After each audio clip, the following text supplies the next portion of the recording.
시편 14편의 말씀은 다윗이 지은 시로서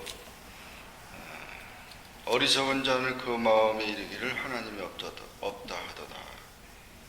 불신론자에 대해서 세상에는 세 가지 종류의 사람이 있습니다. 첫 번째 사람은 하나님이 없다고 믿고 하나님이 없다고 믿는 것도 믿는 거겠지만 하나님이 없다고 하는 사람들, 불신론자들이죠. 두 번째는 하나님은 있는데 여러 하나님이 있다. 범신론자들이죠. 우상숭배자들이죠. 여기도 하나님 있고 저기도 하나님 있고. 요즘에는 포스트 모던 시대라고 해서 다 좋은 게 다 좋은 거다. 기독교에도 하나님 있고 불교에도 하나님 있고 다 있다. 다 이렇게. 그래서 다 같이 믿으면 다 잘 된다. 이런 식으로 우상숭배자들이죠. 그것은 참 어리석은 겁니다. 그 전에 함석권 씨라고 한국의 유명한 사상가인데 그 사람은 신앙적으로는 좀 문제가 있어요. 왜냐하면 자기 집에 앞에다가 예수님 그림을 놓고 예수님께 기도한대요. 또 여기 옆에다 놓고는 석가모니 놓고 석가모니 기도하고, 그 다음에 여기 옆에는 또 공자 갖다 놓고 공자를 이런 식으로 아예 그냥 자기가 뭐 도통한 것처럼 뭐 하나님 한 번만 뭐 하나님 믿느냐 이렇게 다 해야 되지, 이런 사상을 가진 무교회주의자인데 그 어리석은 겁니다. 우상숭배는 참 성경에서 나 외에 다른 신을 섬기지 말라, 이 말씀 십계명에 이 말씀이 너무 귀한 거예요. 왜냐하면 여러 귀신을 섬기려면 얼마나 힘들겠어요. 일본에는 귀신이 800만이나 되는데 그 일본 선교사님 얘기를 들어보니까 어떤 사람은 교회에 올 때도 그 귀신한테 돈을 주고 한대요. 이게 교회 오는 길목에 귀신들을 이제 섬기는 사람들이 막 이렇게 있으니까 나 교회 가는데 해코지 하지 말라고 그래가지고 교회 올 때 그 귀신들한테도 이렇게 그 부주를 하고 온대요. 그런 사람들이 있대요. 그게 얼마나 참 기가 막힌 일이에요. 나 외에 다른 신을 하나님 한 분만 섬긴다는 게 얼마나 감사하냐. 한 분만 잘 섬기면 되는데 여러 귀신들 섬기려니까 얼마나 힘들어요. 우리나라의 샤머니즘이라든지 무당 뭐 이런 건 다 이제 범신론에 가까우니까 귀신들이 이 더 무서운 귀신을 자꾸 불러내 가지고 이제 병든 귀신을 쫓아내고 뭐 그런 일을 하잖아요. 그러니까 얼마나 참 어리석은 거예요. 우상숭배자들이 있어요. 세 번째 사람은 오직 하나님을 찾는 사람. 하나님. 우리가 믿는 하나님은 이렇게 범신론적인 그런 하나님이 아니고 성경에 하나님이 약속한 말씀. 성경은 약속이거든요. 약속하신 하나님.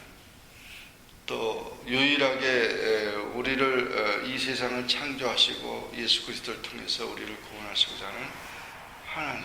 하나님을 사람들은 너무 모르죠. 요즘에는 뭐 하나님 창조 관계에 돼 가지고 조물주 그렇게만 생각하는데 그 하나님이 예수님이시고 성령님이시거든요. 삼일체 똑같은 하나님이란 말이에요. 그런데 뭐 하나님, 우리도 하나님 믿는다. 그 하나님, 석가모니가 하나님이 아니고 석가모니가 예수님이 아니거든요. 그러니까 불교하고는 우리는 다른 거죠. 그러니까 분명히 우리는 한 분이신 하나님을 섬기는 거거든요. 이렇게 하나님을 믿는 이 세 가지 종류의 사람들이 있습니다. 그들의 결국은 다 무신론자나 또 우상숭배자들은 다 멸망을 당할 것이고, 사실 가장 교만한 게 뭐냐면 신앙적으로 잘못된 게 제일 교만한 거예요. 인격적으로는 어떨지 모르고 선을 행하는 게 어떨지 모르지만 신앙적으로 하나님을 찾지 않는 것 자체가 사실 가장 큰 악이고 그 불신이 가장 큰 죄예요.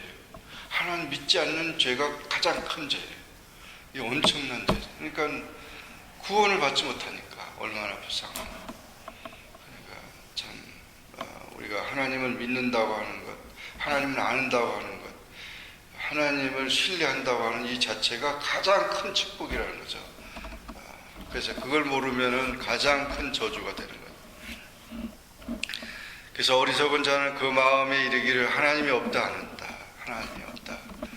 부모님이 안 계시다고 암만 주장한다고 해도 자기가 심지어 버려진 입양하고 버려진 그 고아라 할지라도 부모님이 계시잖아요.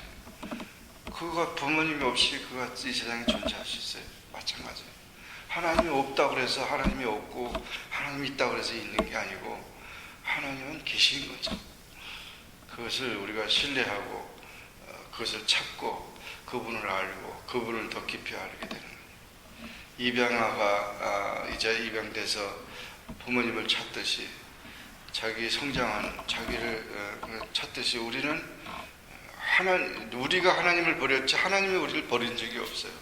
하나님 버리시는 항상 우리를 찾으십니다. 그럴 때는 우리가 주님을 찾기만 하면 만나는 거죠. 그래서 이와 같이 하나님이 없이 생활하는 그런 삶은 참 어리석은 거죠. 뭐 하나님 믿어 내 주먹을 믿지 이런 사람도 있고 뭐 별 사람 다 있죠. 말은 쉽지만 그 어리석은 겁니다. 그들은 부패하고 그 행실이 가증하고 그 선을 행하는 자가 없도다. 그 부패하지 하나님 없이 사니까 결국 어떻게 됩니까? 도덕적으로 타락하고 물론 하나님 없이 착하게 사는 사람들도 있지만 그 기준이 틀리기 때문에 아이들한테 조그만 아이들이 담배를 피고 술을 마시면 야 임마 머리에 피도 안 마르는 자식들이 이렇게 담배를 피고 술 마시냐? 그러면 당신은 뭔데? 당신은 담배 피고 술 먹으면서 나도 똑같이 인간이다 이게. 그럼 할 말이 없어요. 기준이 없단 말이에요. 그러나 우리가 참 신앙 안에서 이런 것은 좋지 않고 건강이 좋지 않고 신앙생활에도 덕이 안 되고 이런 생활이 아니다 라고 하면서 자기가 본을 보이면서 그런 걸 권면할 때 이게 설득이 되는 거지. 그러니까 하나님 없이 사는 사람은 부패하다, 도덕적인 그런 타락이나 행실이 가증하고 선을 행하는 자가 없도다. 하나도 없다. 하나님께서 하늘에서 인생을 굽어 살피사 지각이 있어 하나님을 찾는 자가 있는가 보는데 다 치우셔서 함께 더러운 자가 되고 선을 행하는 자가 없으니 하나도 없도다. 의인이 없나니 하나도 없다 그랬어요. 사실 세상의 모든 사람들은 다 죄인이고 하나님의 영광에 이르지 못해서 구원받지 못하는 그런 불쌍한 인생들인데 하나님께서 그 세상을 그 죄인들을 사랑하사 독생자를 보내셨고 그 독생자를 누구든지 믿기만 하면 영생을 얻게 하여 주셨다는 이것이 복음입니다. 이것이 가장 기쁜 소식이죠.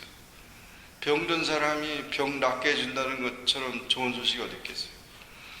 물에 빠진 사람을 건져주는 것밖에 더 좋은 소식이 어디 있겠어요. 이머전시 상황에서 가장 그런 위험한 상황에서 우리를 하나님께서 구원해 주셨다고 하는 것처럼 기쁜 소식이 없는 거죠.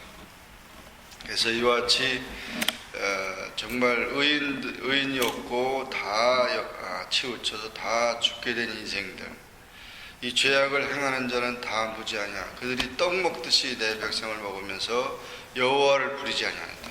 하나님께 기도하지 않고 하나님 찾지 않는다. 그러나 5절 이하에 보면 그들은 두려워하고 두려워했으니 하나님의 의인인 세대, 하나님을 두려워하고 또 가난한 자의 계획을 부끄럽게 하나 여호와가 그 피난처가 되고 구원이 시온에서 나오고 그 포로된 곳에 돌이킬 때 야곱이 즐거워하고 이스라엘이 기뻐한다. 그래서 이와 같이 하나님을 찾는 자에게 정말 하나님께서 은혜를 주신다는 거죠.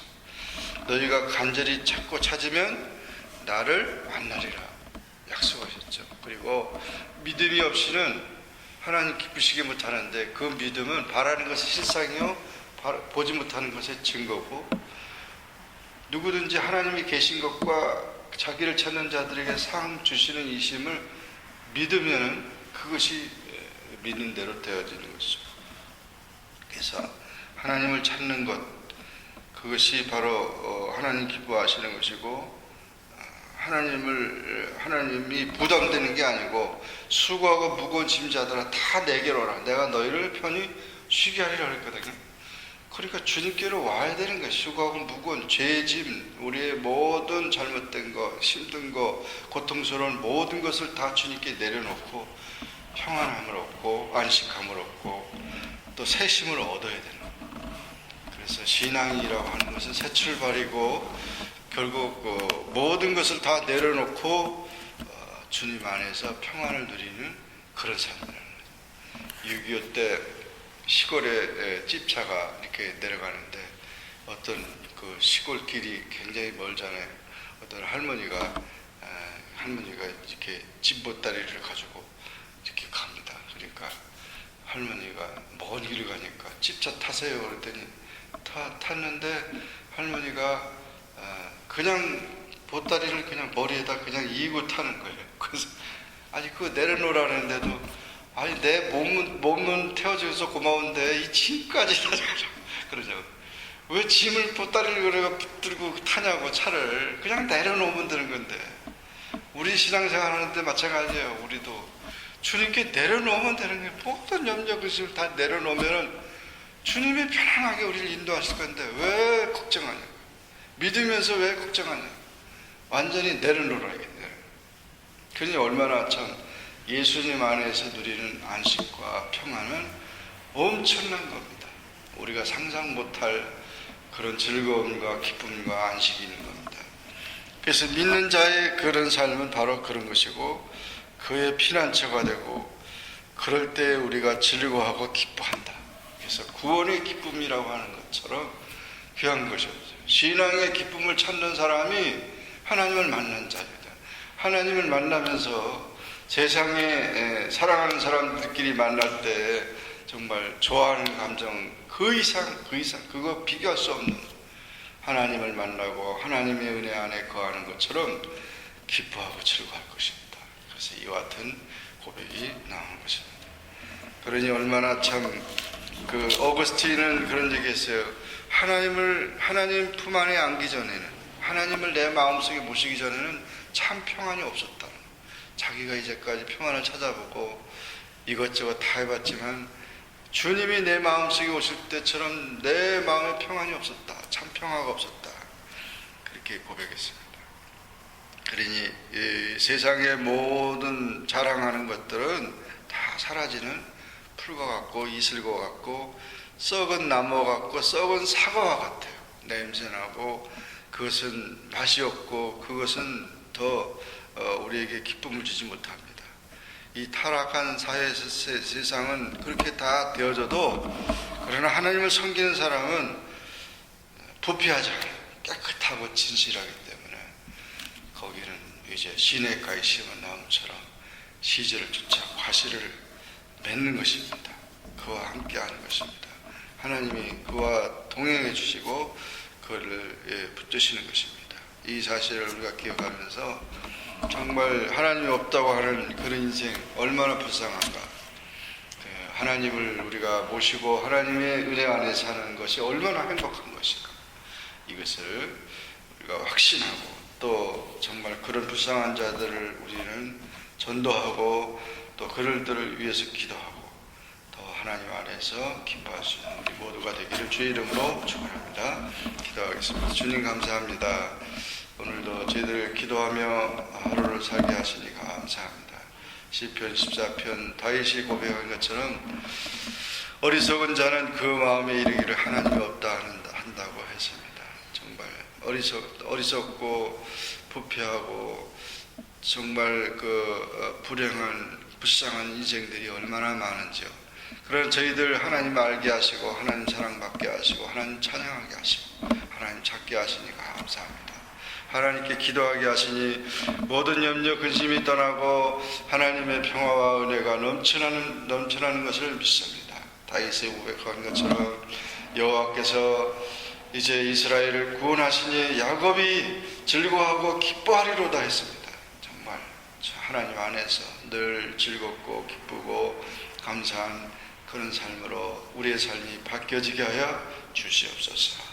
그래서 늘 소망이 넘치고 새힘이 넘치고 감사가 넘치는 그런 주님 안에서 평안을 누리는 그런 삶이 될 수 있게 저희들을 인도해 주옵소서. 예수님의 이름으로 간절히 기도합나이다. 아멘. 하늘에 계신 우리 아버지여, 이름이 거룩히 여김을 받으시오며 나라의 마옵시며 뜻이 하늘에 계신 것 같이 땅에서 이루어지이다. 오늘날 우리에게 이러한 형식을 주옵시고 우리가 우리에게 죄진 자를 사해준 같이 우리 죄를 사하여 주옵시고 우리를 시험에 들게 하지 마옵시며 다만 악에서 구하옵소서. 대개 나라와 권세와 영광이 아버지께 영원히 싸움나이다. 아멘.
같이 주님과 한 걸음 한 걸음 걸어갈 때 여러분 주님이 우리와 동행하시지만 옆에 있는 친구 또 동료 선후배 여러분 같은 한 공동체입니다. 우리가 하나의 교회 아니겠습니까? 우리가 주님 바라보고 주님과 함께 나아갈 때 옆에 있는 분들 같이 손잡고 같이 찬양했으면 좋겠습니다. 할렐루야. 여러분을 통해서 이 광주 땅에 주님을 예배하게 될 것입니다. 여러분을 통해서 이 땅에 하나님의